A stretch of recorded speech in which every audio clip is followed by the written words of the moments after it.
చందమామ కథ జగదేక వీరుడు. పూర్వం ఆనంద నగరాన్ని నిత్యానందుడు అనే రాజు పాలిస్తూ ఉండేవాడు. అతనికి బాసురాంగి అని ఒక్కగానొక్క కుమార్తె. బాసురాంగి నిజంగా పేరుకు తగిన అందగత్తె, జగదేక సుందరి. ఆనాటి రాజపుత్రులలో ప్రతి ఒక్కడూ ఆమెను వివాహం చేసుకోవాలని ఉవ్విళ్ళూరుతూ ఉండేవారు. చివరికి ఇదొక గడ్డు సమస్యగా తేలింది. రాజకుమారి వివాహ విషయమై రాజు, మంత్రి మొదలైన ప్రముఖులంతా తలలో బద్దలు కొట్టుకొని సాగారు. నాకు భర్త కాబోయేవాడు తప్పక జగదేక వీరుడై ఉండాలి. మన పొరుగు రాజైన వజ్రకాయుణ్ణి మించిన వీరులు లేరు కదా. అతనిని జయించిన వాడే నా భర్త అవుతాడు అన్నది రాజకుమార్తె. ఈ వార్త రాజుకు తెలిసింది. రాజు తన కుమార్తె తెలివితేటలకు అచ్చెరు పొందాడు. తనకు సమీపంలో ఉండే తిమిర ద్వీపాన్ని పాలించే వజ్రకాయుడు మహాక్రూరుడు, బలశాలి అన్నది లోక విదితమే. ఈ దెబ్బతో వాడి మరణం, తన కుమార్తె వివాహం ఒక్కసారిగా జరిగిపోగలవు అనుకున్నాడు. వజ్రకాయుణ్ణి జయించిన వాడికి తన కుమార్తెనిచ్చి పెళ్లి చేస్తానని రాజు ప్రకటించాడు. వెంటనే ఎక్కడెక్కడో ఉన్న రాజకుమారులందరూ తిమిర ద్వీపానికి బయలుదేరారు. తిమిర ద్వీపం ఒక చిన్న రాజ్యం. ఆనంద నగరానికి ఆ ద్వీపానికి మధ్య ఒక చిన్న సముద్రపు పాయ అడ్డు.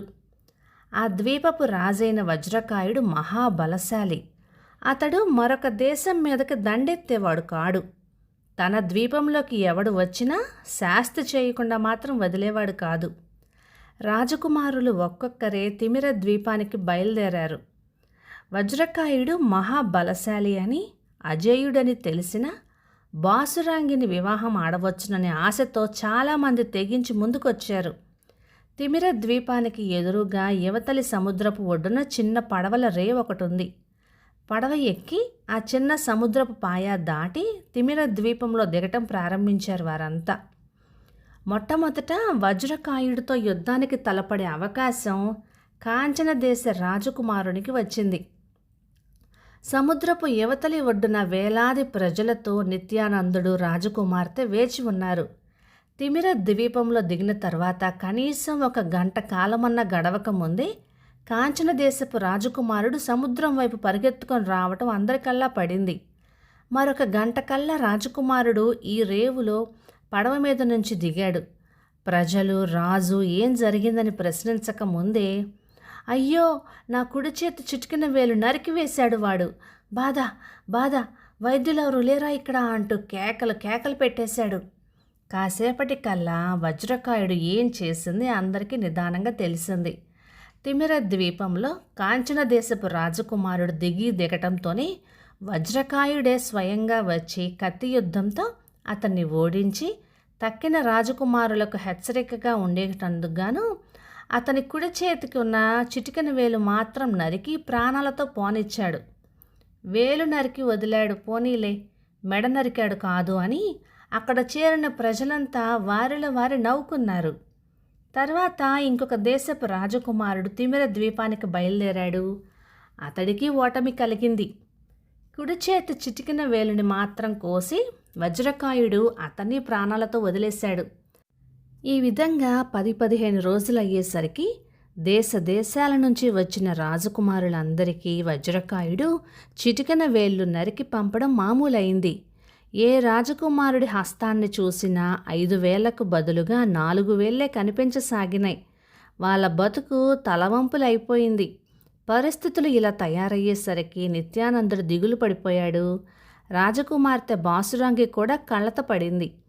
అప్పటికి 100ల కొద్ది రాజకుమారుల చిటికిన వేళ్ళు వజ్రకాయుడి కత్తికి బలి అయిపోయినాయి. తర్వాత ఏం చెయ్యటమా అని అందరూ ఆలోచిస్తూ ఉండగా ఎక్కడి నుంచో ఒక యువకుడు రాజదర్శనం కోసం వచ్చాడు. ప్రభు, నేను రాజకుమారుణ్ణి కాదు, ఒక కాపు బిడ్డని.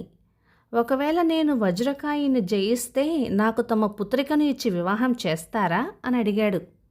రాజు మంత్రికేసి, కుమార్తెకేసి ఓ మారు చూశాడు. సరే అన్నట్టుగా వాళ్ళు తలలు ఊపగానే వజ్రకాయుని జయించిన వాడు ఎవడైనా తప్పక జగదేక వీరుడే అవుతాడు. అలాంటి వాడికి తప్పక నా కుమార్తెనిచ్చి వివాహం చేస్తాను అన్నాడు రాజు. ఆ వచ్చిన కాపు యువకుడు సెలవు తీసుకుని వెళ్ళిపోయాడు. వజ్రకాయుని చేత ఓడింపబడిన ప్రతి ఒక్కడికి కుడి చేతికి 4 వేళ్ళు మాత్రమే ఉంటాయనేది ఇదివరకే మనకు తెలుసు కదా. ఒకసారి సముద్రం దాటి ఆ ద్వీపం నుంచి కుడి చేతికి ఉన్న 5 వేళ్లతోనూ బయటపడగలిగితే వాడు ఆ వజ్రకాయుని జయించినట్టే అని అనుకున్నారు రాజు, ప్రజలు అందరూ. ఈ సంగతి అంతా ఎరిగి ఉన్న ఆ కాపు యువకుడు గెడ్డి కోసే కొడవలి తప్ప మరే కత్తి పట్టుకోవడం చేతకాకపోయినా ధైర్యంగా వజ్రకాయుడి మీదకి యుద్ధానికి బయలుదేరాడు. వేలాది ప్రజలు, రాజు అంతా అతన్ని సాగనంపారు.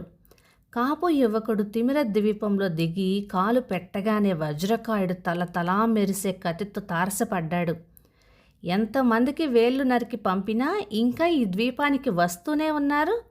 ఇక శాంతం మనిషినే నరికేస్తా, పీడ వదులుతుంది అంటూ హూంకరించాడు. దానికి కాపు యువకుడు వినయంగా, మహాప్రభు, నేను మీ మీద యుద్ధం చేయకుండానే ఓటమి అంగీకరిస్తున్నాను. ఆ చిటికెన వేలు కాస్త నరికి పుచ్చుకున్నారంటే నా దారిన నేను పోతాను అన్నాడు.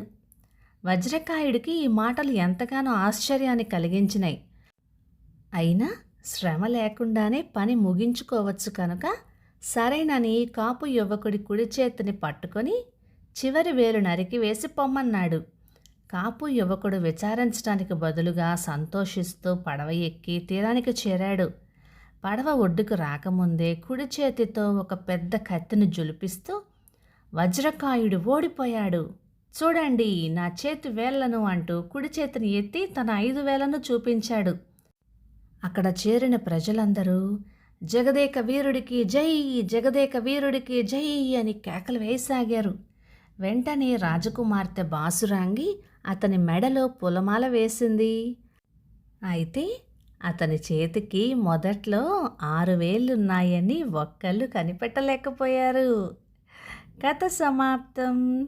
ఇక ఈ కథ 1953 ఏప్రిల్ నెల చందమామలో వచ్చింది. రచయిత పి. నీలకంఠం గారు. ఇక ఈ కథ మీకు ఎలా అనిపించిందో తప్పకుండా కామెంట్ చేయండి. ఇక ఈ కథ మీకు నచ్చినట్లయితే లైక్ చేయండి, షేర్ చేయండి. ఇలాంటి మంచి తెలుగు కథల కోసం మన ఛానల్ని సబ్స్క్రైబ్ చేయండి. Thank you.